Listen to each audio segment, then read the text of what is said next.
Welcome to In Three Poems, where we get to know today's poets through reading a couple of their own works, as well as works of others who have had some influence on them in some way. Without further delay, today's poet is Carl Phillips, the author of 17 books of poetry, most recently Scattered Snows to the North in 2024, and Then the War and Selected Poems 2007 to 2020, which won the 2023 Pulitzer Prize. His other honors include the 2021 Jackson Prize, the Aiken Taylor Award for Modern American Poetry, the Kingsley Tufts Award, a Lambda Literary Award, the Penn USA Award for Poetry, and fellowships from the Guggenheim Foundation, the Library of Congress, and the American Academy of Arts and Letters, and the Academy of American Poets. Phillips also has 3 prose books, most recently My Trade is Mystery, 7 Meditations from a Life in Writing, Yale University Press, 2022. He lives in Cape Cod, and here he is in conversation with me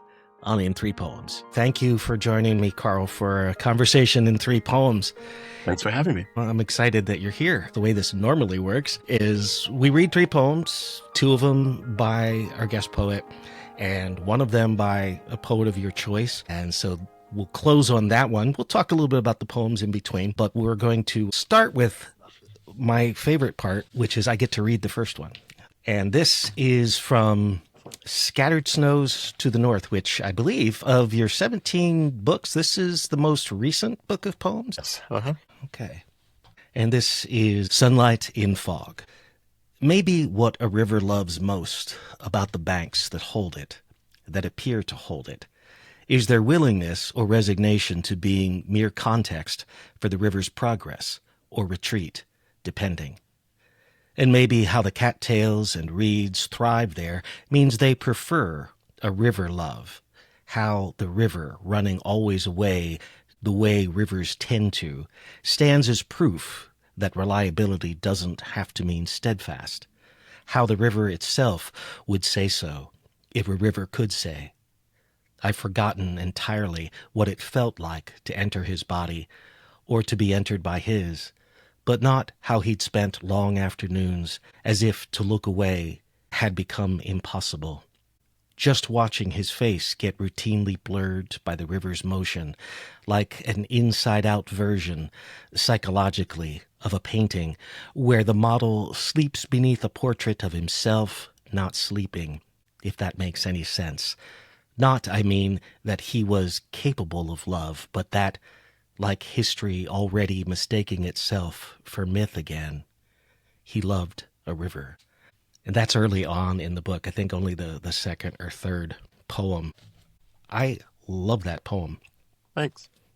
So I got to tell you, Carl, I don't know, are you an Indigo Girls fan? Well, not a question you expected coming into this interview. well, I mean, I liked when they started out. I had that first album. I liked those songs. Yeah. I haven't continued throughout the decade. Well, I think it's one of those things, too, where there was an ex who played the Indigo Girls all the time. So it's associated with a lot of memories for me, from the mid-'90s. Mm-hmm. But something about this poem, even though it doesn't go that way at all, it reminds me of their song Ghost. There's this phrase in it, the Mississippi's mighty, but it starts in Minnesota at a place you can walk across with 5 steps down. I love the idea of the things that thrive there on the margins, the cattails and whatnot, but also like the questioning of, does a river really hold? I remember thinking about that as a child, thinking how much of the ground needs to be soaked through in order for the river, to a certain extent, it's just the force of the water, right? I suppose that makes it. But then you've got long places like maybe in that song where the Mississippi widens out into this extremely large thing, and the mud banks along the edges. And you think, where are the margins?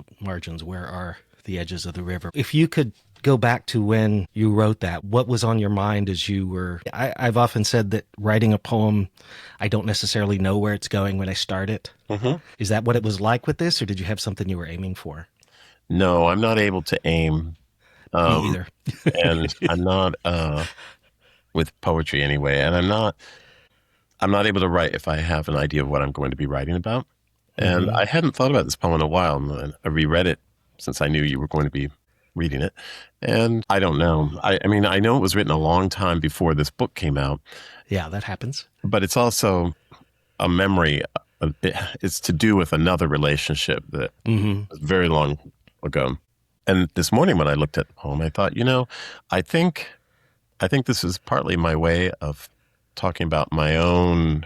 If I had to make equations, I'd say, okay, Carl, you're the river in this poem, and people in relationships with you have to realize that, you're always doing this dance between reliability and stability. And reliability doesn't have to, like, what's the role of fidelity in reliability, I suppose? Or what if someone they can be relied upon to never always be where someone would want them to be?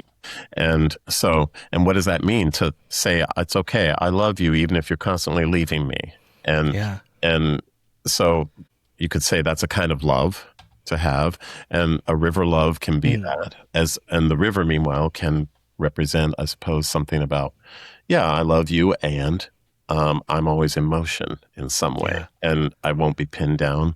So, which doesn't have to mean that it's sexual, that this is about sexual fidelity. It could just be about, psychological. And see, all these things are just things that occurred to me this morning looking at this poem. Which is part of the fun. Yeah, it didn't occur to me when I wrote it.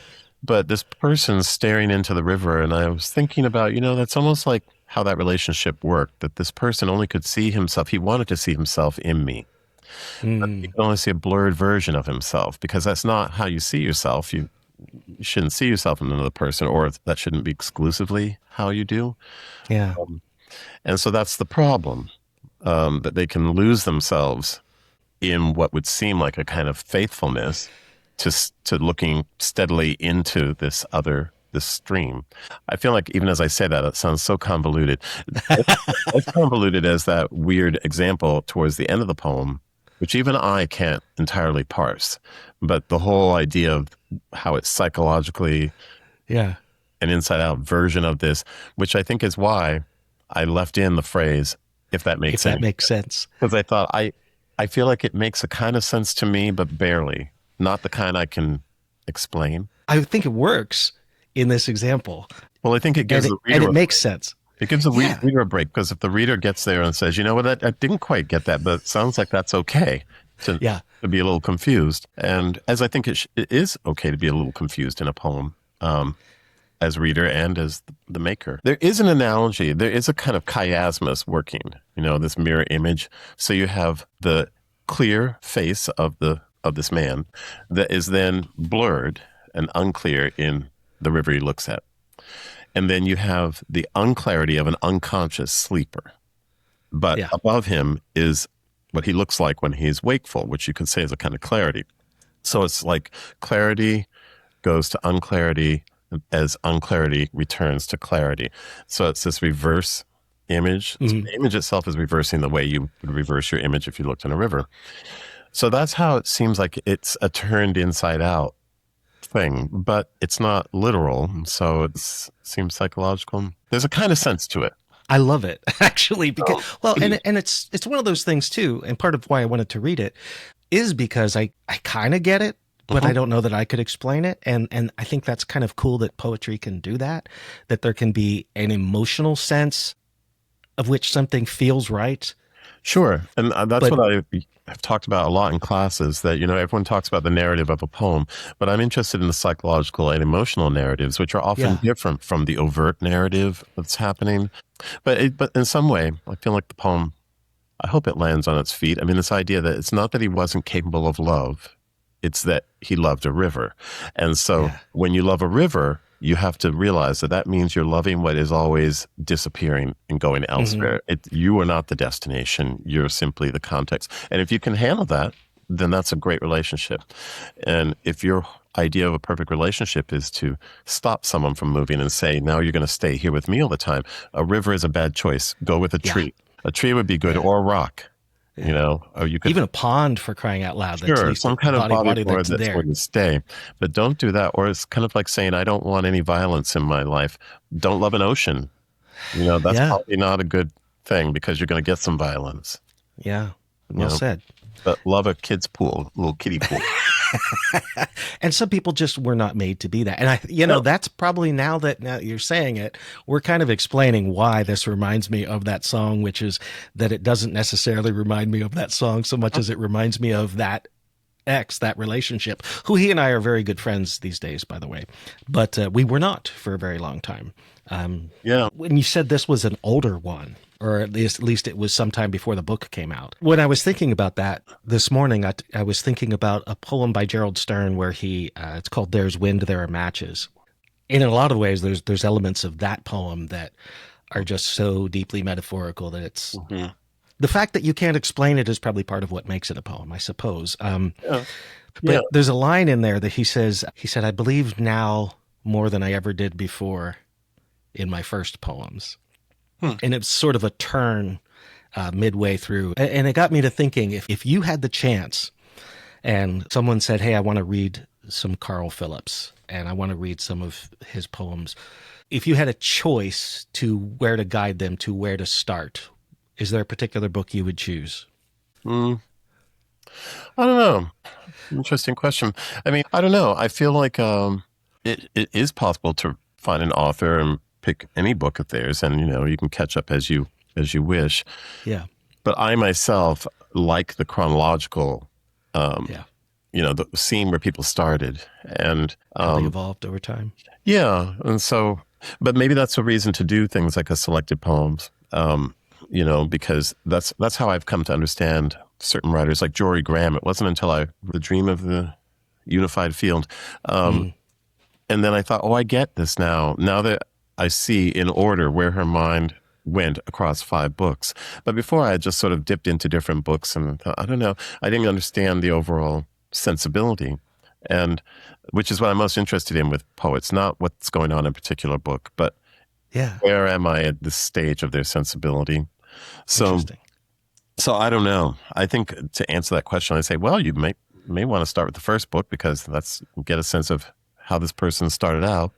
It's hard to say because it's sort of like pick the photograph of yourself from all the times of your life that most reflects you. You're going to choose when you were 16, when you're 34, a current picture and say, well, this is who I am, or here I am as an infant.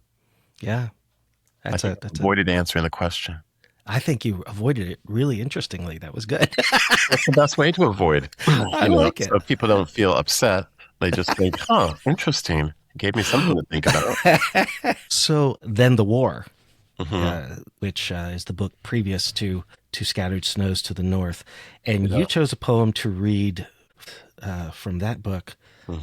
And is there anything you want to say about that, or do you want to just read it and we'll talk about it afterwards? Well, I mean, I can say that it is in that book, Then the War, but originally it was...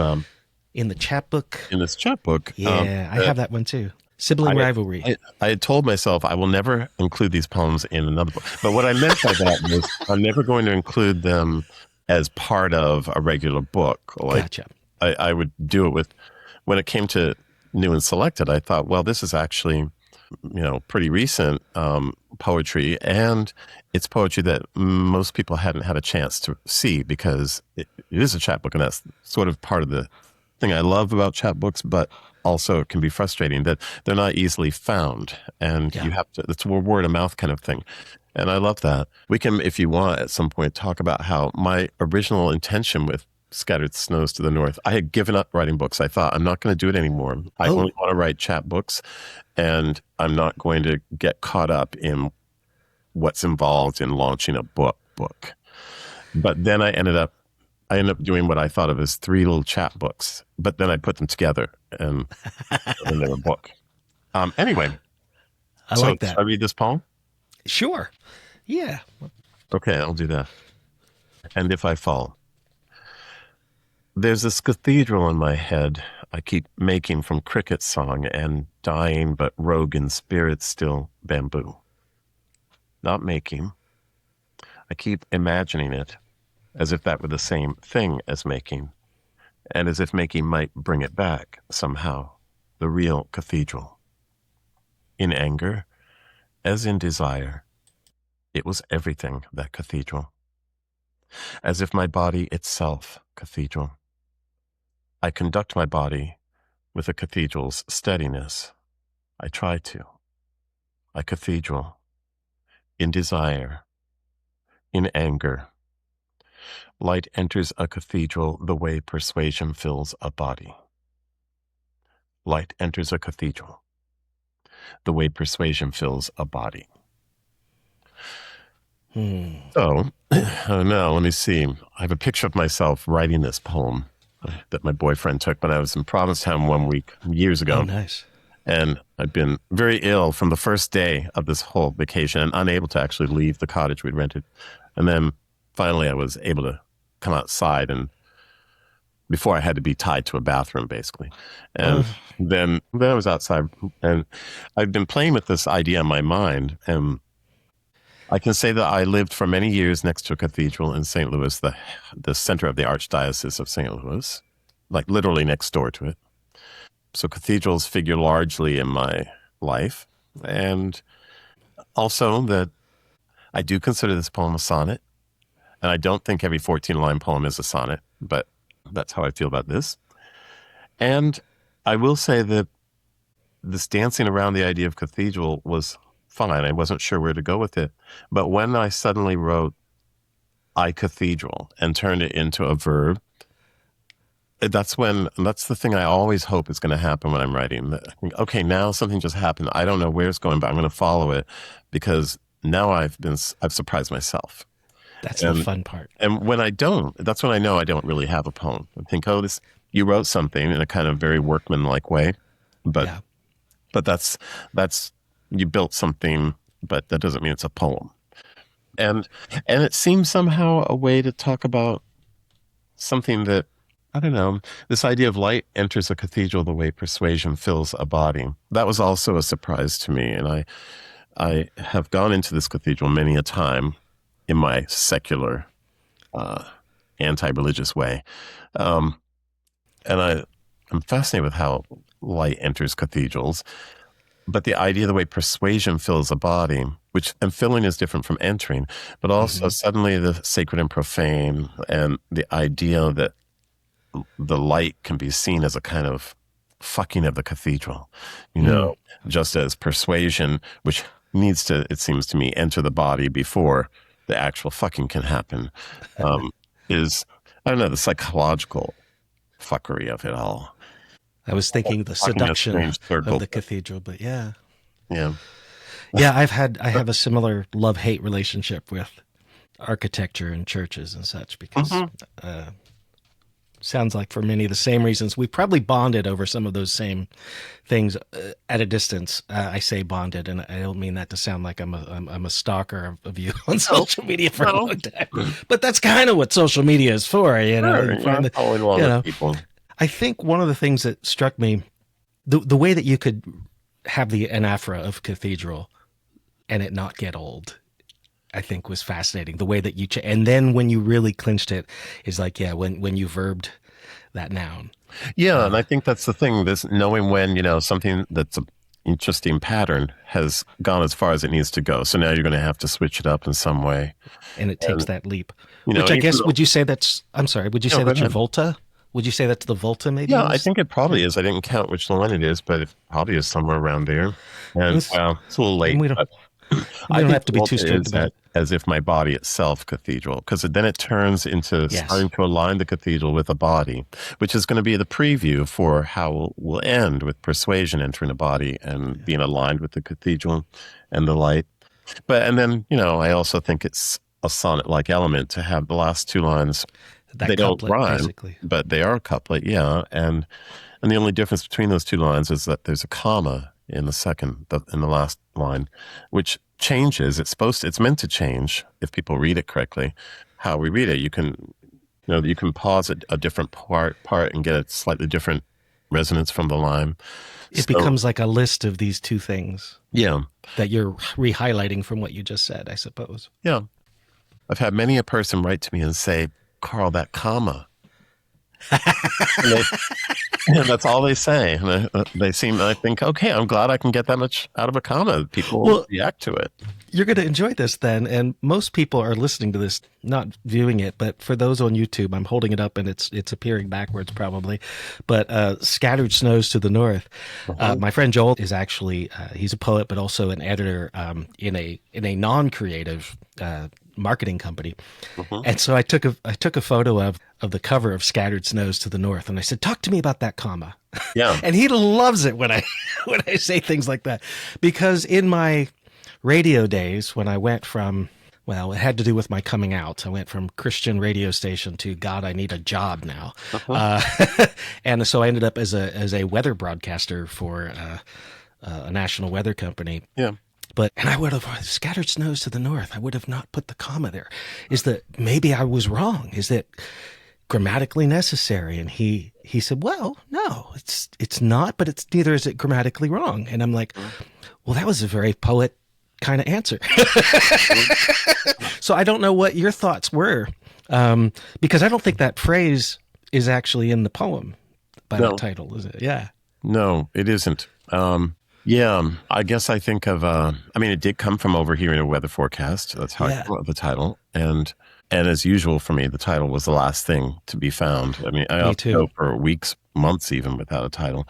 And for me, what the comma does, Scattered Snows, comma, to the north, is the comma is a kind of wedge between what's going to happen, but it staves it off a bit. And I feel like I've said in a few interviews that for me, that's what writing does. I feel like when I write a poem, I create a wedge between myself and what seems at the time unbearable. Unbearable in terms of just how to move forward and be alive. And so in that sense, I feel like I write for my life in some way. And a poem sort of staves off, like just when I think it's too much life. It's like the poem becomes a place to go and wrestle, pin down some demons and just calm them down, not kill them, but calm them down. And so I feel like I have an okay relationship with them now, and I can move forward until the next need for a poem. And the comma for me works that way sometimes. It sort of says, yes, this is part of the picture. There will be scattered snows to the north, but right now they're off to the north. The comma they haven't arrived. And for me, well, and not just for me, in a lot of literature, snow often seems to represent mortality and death. And so this idea that scattered snows, mortality is coming closer. Soon there'll be the full snow, but it's still to the north. You're not there yet. It's not. It hasn't reached you. And that poem, the title poem of the book, is very much about older civilizations and how people have cried in every century. And even ancient Romans, we may not remember individual people anymore, nor do we know why they cried, nor could they themselves say why they were crying sometimes. But we all have moments when we just burst into tears. And that's just part of being human, and then we die. And so anyway, it seemed like the right time. Yeah, Scattered Snows. And it's like, oh, where? To the north. Yeah, because otherwise you would think that the whole thing is about the scattered snows to the north rather than right. I think what's happening between here and there maybe as well. Yeah. And I mean, I've had many people tell me that they think that my titles are very gay. And they said they point to this one in particular, and they say, this is one of your gayest titles because the comma makes it gay. And I find that more interesting to think about what that means about them, that they have this idea. That the comma makes it gay. Yeah, like it's an unnecessary flourish. It's an unnecessary fancy thing. Oh, I see. And as if that's what gayness is a bunch of unnecessary flourishes. And I don't, of course, think that. But right. But they always tell me, oh, yeah, you can tell a Carl Phillips poem or poem title because it's going to be like that. But maybe like Star Map with Action Figures. Maybe I should have had Star Map, comma, with action figures. But I don't know. It was Robert Frost had argued about with an editor with one of his poems, and now I can't remember which one, because they wanted to put it in as an Oxford comma. But he said making it a list is not what I was doing. You know, and it did. I wish I could remember the line right now because it would make a great example of another way that's. But you had me thinking when you said about in Then the War, there's this line about some discipline, what the most memorable sentences, like people always slightly resist. Uh-huh. And I thought, wow, isn't that poetry itself? Uh-huh. Or at least the poetry maybe is found in that tension between wanting to pour the words into some form or something that becomes the poem, and the poem resisting that at the same time. Yeah, I think I think the problem with for me, with a lot of contemporary poetry is it succumbs and obeys. There should be a little bit of recklessness, Yeah. and a refusal to be entirely disciplined. And I do find that the most interesting people are that way too.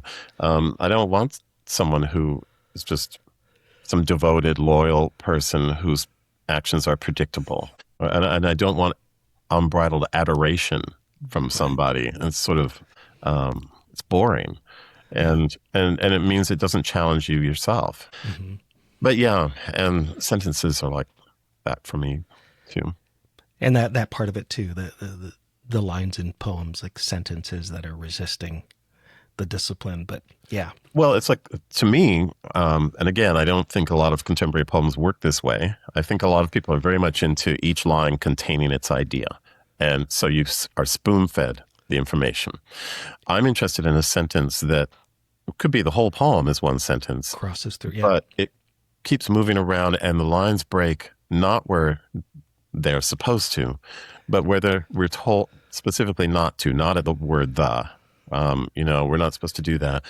But I find that doing that means that you have a sentence that is a complete grammatically proper sentence, but it's refusing to stay literally within the lines assigned it.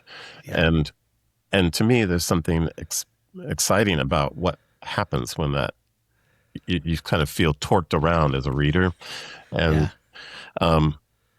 but yeah, it's when it's all very predictable, it's hard for me to appreciate that particular kind of poetry. I remember back in the early 90s when I was just first playing around with writing poetry, and it was one of the newer books on the shelf. So it must have been very early 90s, because I think that was 1989, was William Stafford's An Oregon Message. I still have that same beaten up paperback copy with coffee stains and everything. Yeah. But that was one of the things that frustrated me as a young poetry student at first. Was how's he ending a line with or the? What is the? Honestly, I was so intrigued by like the way he would do things with syntax that really even if in most of his poetry wasn't heavily rhymed and metered, right? But there was an Emily Dickinson-ness in the way he would say things, the syntax of the word choice and how he put them together. It just it intrigued me. And I would say now that probably if somebody asks me who was biggest influence on, my early writing, I would say probably William Stafford. Mm-hmm. Yeah. His poem, Ask Me, sometime when the river is ice, ask me mistakes I have made. It's not ask me what mistakes I've made or ask me about the mistakes I've made. Ask me mistakes I've made. And that was intriguing because in my mind, it's like, this works, but I've been taught this isn't supposed to work. Yeah, that's the problem with a lot of teaching about poetry. But I mean, I spent many years of teaching in a writing program, and every single day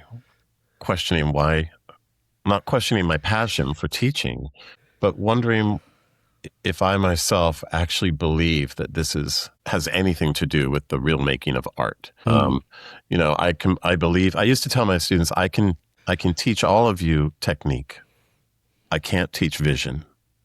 I can't. Someone has that or not. And we're told not even to use the word vision in terms of that. It's not supposed to exist. But I feel like, well, there's a reason why we still look at Emily Dickinson's poems. And what she's doing doesn't follow any rules at all, including how she just messes up rhymes, punctuation's all messed up.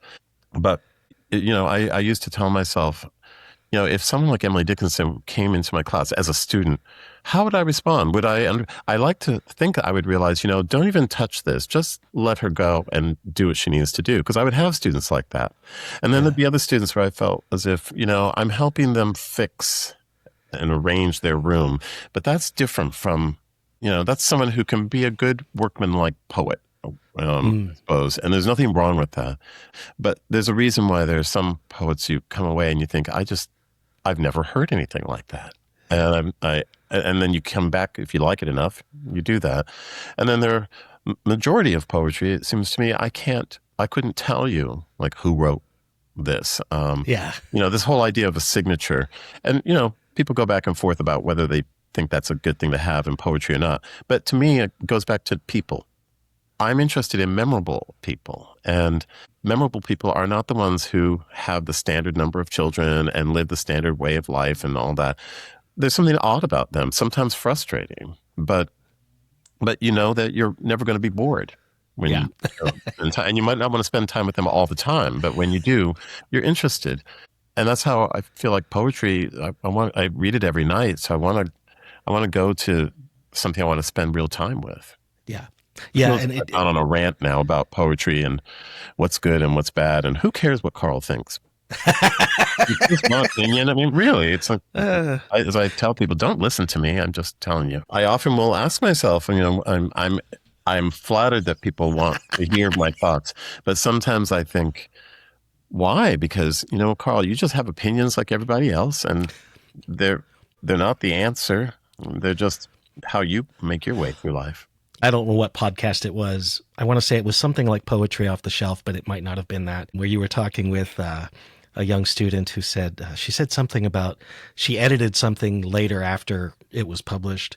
Mm-hmm. And you just very frankly, and I think with a smile on your face said, oh, well, what'd you send it out for then if it wasn't finished? Oh. And it was just such a delightful thing to hear, because she didn't take it as an insult, and the two of you had a wonderful conversation about how different people approach different things and how you approach it. And that's what I think I find. It's sort of a little bit freeing, I think, to hear that, okay, it doesn't have to be this way that maybe I was taught. I can be a bit of a And I will say with editing, I mean, I of course have changed poems too after they've been published in magazines, but I didn't send them out. I think the problem is, I don't remember that particular interview, but I've had many a person say, I sent some poems out and I kind of don't really think they're finished yet, but I just want to give it a go. And that's where I think, well, don't do it until you feel it's finished. It's perfectly fine to say, yes, this poem is absolutely done. And then a few years later, you think, as you're wondering, should I include it in the book? You think, I will if I can get this ending better, or how it looks. The words might still be great, but I want to break it up differently. So that's fair enough. But it's like when people tell me, oh yeah, my second book, I've got 4 poems in there that I would stand by. And I think, really? I want to say that I will stand by all the poems in my book. And it doesn't mean I think they're all perfect. It means that I do believe each of these was the best I could do at the time. At the time, yeah. Which is why I also don't understand these poets who disavow their first book. So many do, and they say, "Oh, I don't count." I think, how? Of course it counts. That's who you were then, and that you. Of course, you would do things differently 30 years later, right? But there you are at 25 or whatever, and you wrote as well as you could. Yeah. You have another poem by Stefanie Marlis. Stefanie Marlis. And do you want to tell us why you picked it, or do you want to read it and then tell us? No, I can tell you. I don't remember what year, but a long time ago, I heard this poem in a talk that Michael Waters gave for a summer retreat that no longer exists, that Carol Frost used to do in the Catskill Mountains. I think it was called the Catskill Writers Workshop. And I was there on the faculty, and I want to say this was in the 90s, late 90s. And Michael Waters got up and he more or less spoke about associative leaping in poetry. And I didn't actually know what that was, or I'd never heard the term. I guess I was doing it in some ways in my poems. And then he read this poem, which made no sense to me at all, but it was mesmerizing. But I actually thought this is a dangerous poem for me, because it seems like it's saying you can just throw a whole bunch of stuff in a poem and say it's all related because it's in the same poem. And I thought that's so dangerous, because then how are you ever going to revise anything? You could, or to give this poem to students, and then they'll say, well, then I'll just put a bunch of unexplained leaps in a poem and make it work. But then the more I studied the poem, the more I thought, oh, actually, there are different ways in which things come together. But I also, this is the first time I really thought consciously about how as soon as two things are beside one another, a narrative is set into place. And I think about Rothko paintings, the ones where they're the two squares usually have different colors, one above the other. And which I used to be frustrated at when I would look at them because they never have titles that are interesting, like abstract number 3 or whatever. And so it's not a key to the poem. But it occurred to me, the whole thing about this painting is just spending time in the relationality between a block of yellow and a block of red, say. And what do you take away from it? It's not a narrative, but what do you feel?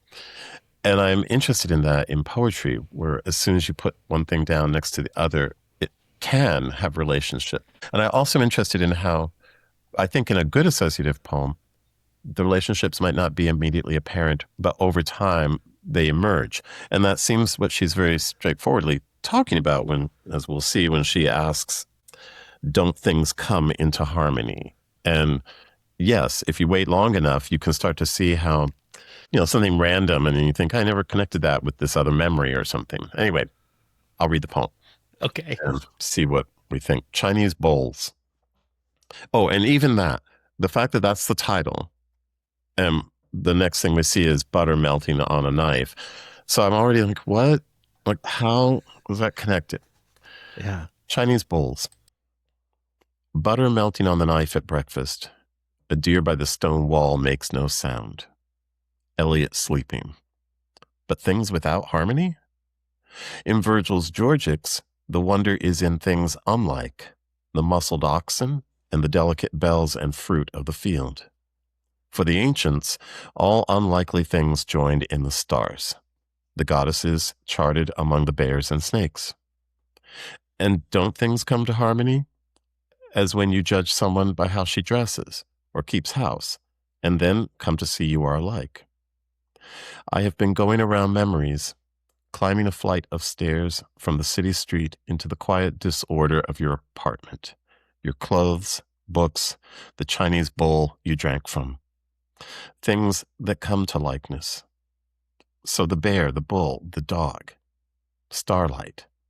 So a child at the zoo asks, if she came back, would she be a zebra, a tiger? So kind of a jumble.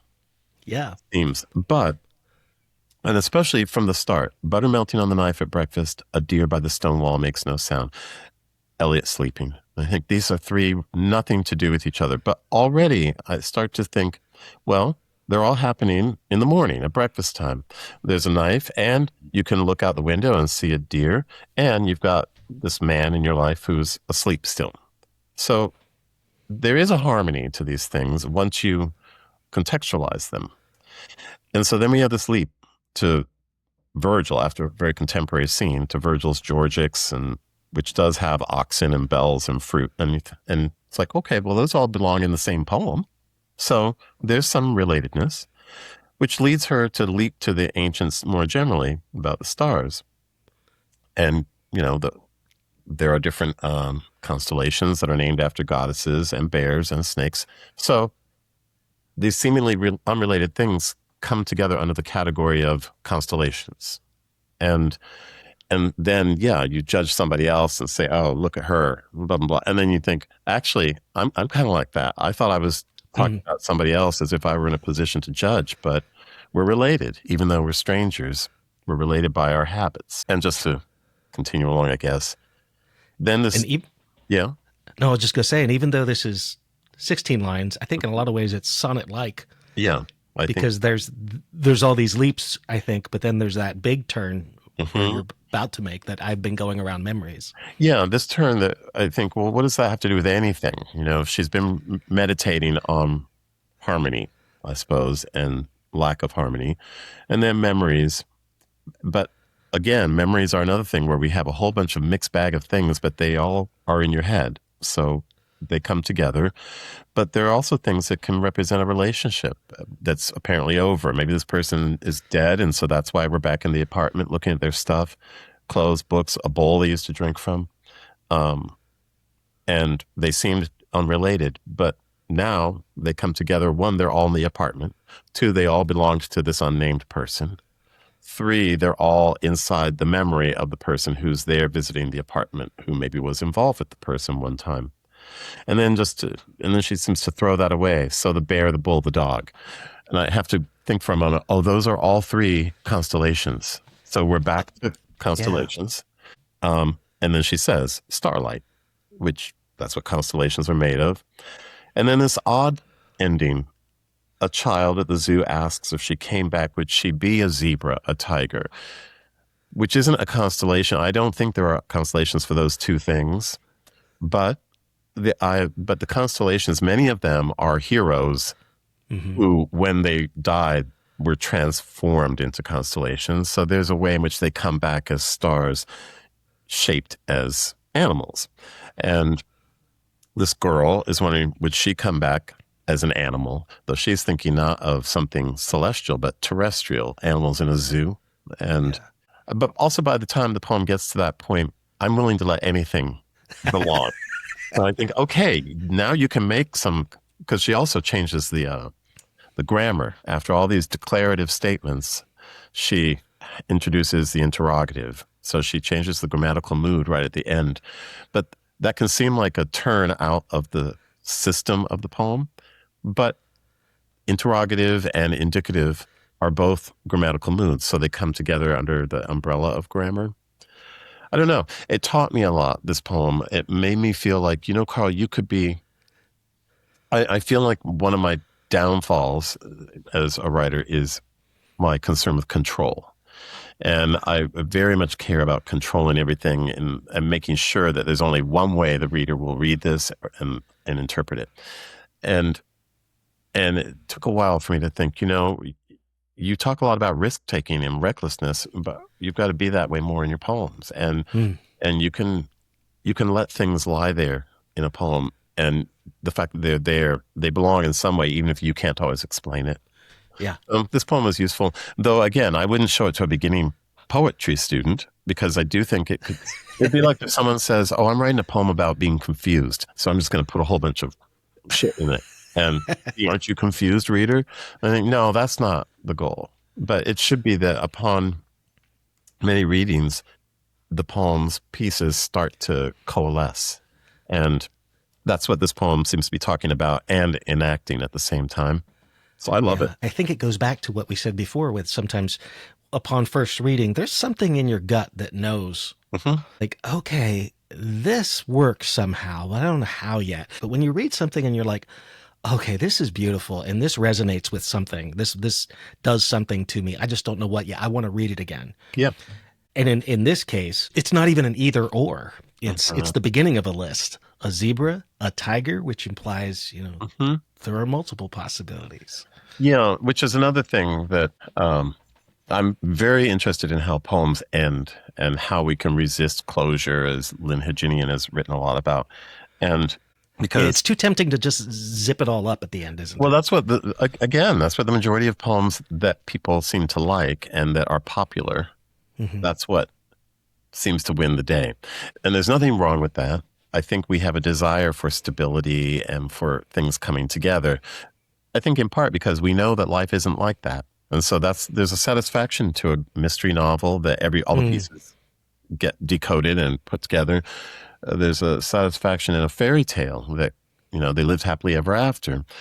But I think the reason we like those is because our actual lives don't work that way. And so we turn to something that would give us that comfort, or like the romance novel. And we know that the lovers are going to come together and be happy. But for poetry, for me, I want it to be more reflective of what life really is like.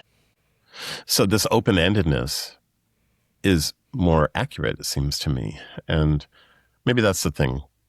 Precision is the thing I care more about than control. And being precise and not sort of smoothing things over for. So even a poem that might seem like it comes to, because people will say, well, someone who's an offender and who always has an easy bow at the end is Mary Oliver. I actually disagree. I love Mary Oliver's poems, and I feel like, sure, maybe some of them work the way people are complaining about, but I think she's actually very interested in what's wrong and what's difficult to parse in life. And I never feel like the message is, pick up a shell and life will be sweet. Yeah. I don't think she feels I think that that's way a at misreading when people talk. I think, yeah. No. She can seem deceptively simple, I suppose. Mm-hmm.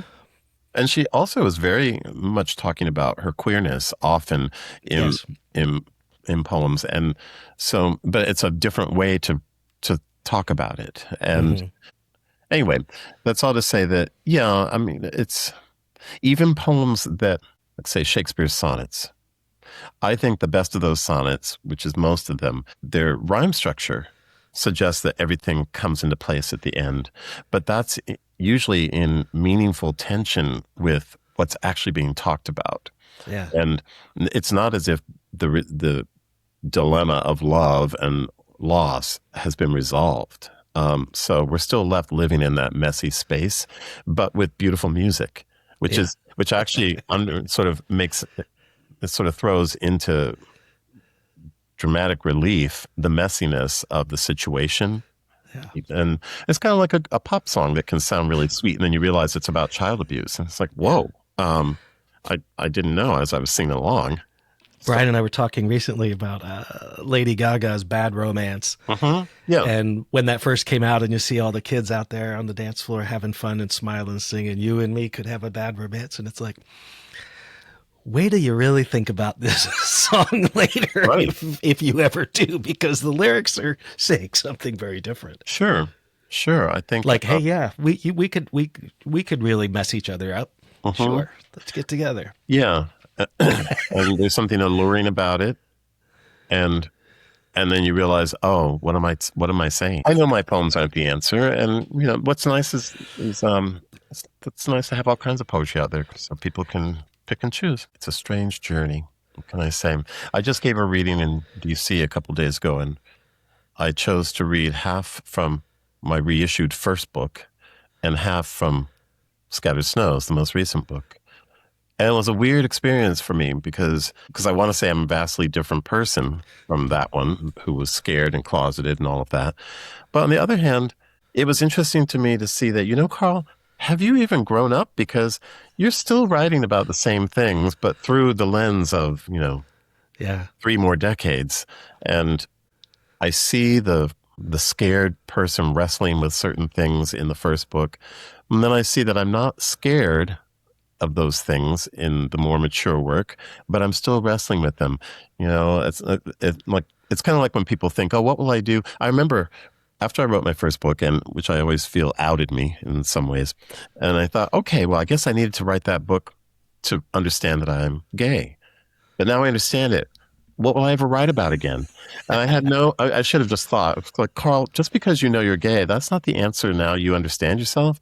What does it mean to be gay? And what does it mean to be gay at 40 or now almost 67? And so you're still asking these same questions, but presumably a little more, with more wisdom behind you and more experience. Or like when people say, oh, I don't need to write love poems anymore because I already wrote about love and I'm 25.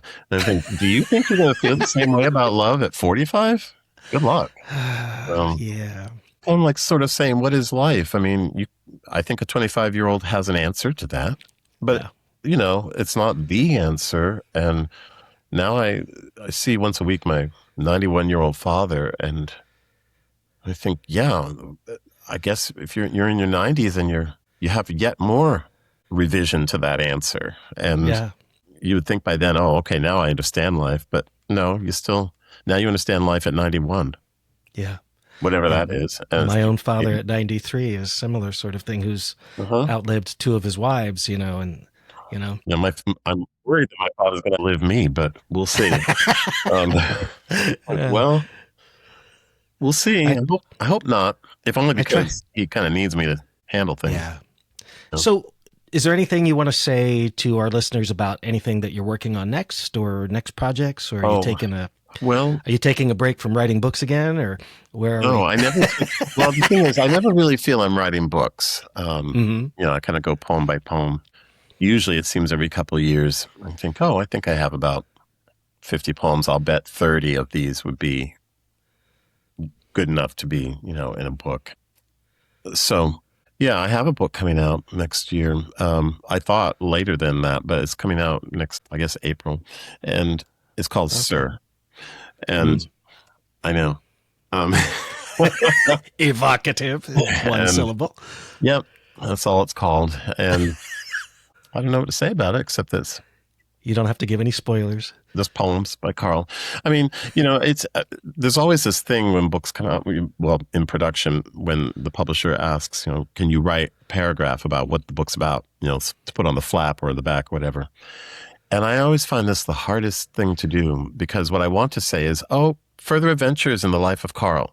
That's all it is, further thinking. So I think, I don't know. It's like some I used to envy people who could say, well, this book is my book about boxing, let's say. And I also wrote a book about, a famous whaler or something.